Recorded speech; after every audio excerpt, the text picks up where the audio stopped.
मजा येते माहिती दिली. चला पण ती माहिती देणारी आणखी एक मुलगी. आणि आम्हाला उन्हात ट्रेकला आणून कसं वाटतंय? चांगलं वाटतं करपवून तुम्हाला. आमचं दुःख आम्हाला म्हणजे उगाच मी ब्लॉग करते म्हणून लोकांना चांगलं वाटतं म्हणून छान काय नाही छान बी बली की जय. कंटेंटच नाही का कसं वाटतंय तुला लग्न करून? ते वादळ त्या मानाने ही आहे ट्रेन.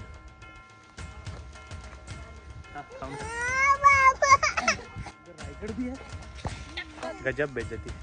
आमचं कपल बसलंय तिकडे. तुमच्या बायका तिथं फोटो काढतायत आणि तुम्ही इथे कांदा टोमॅटो. बॉयज हाऊस द जोश.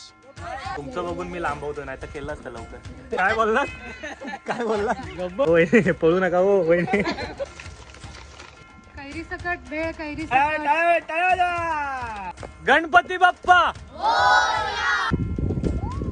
सबस्क्राईब करा.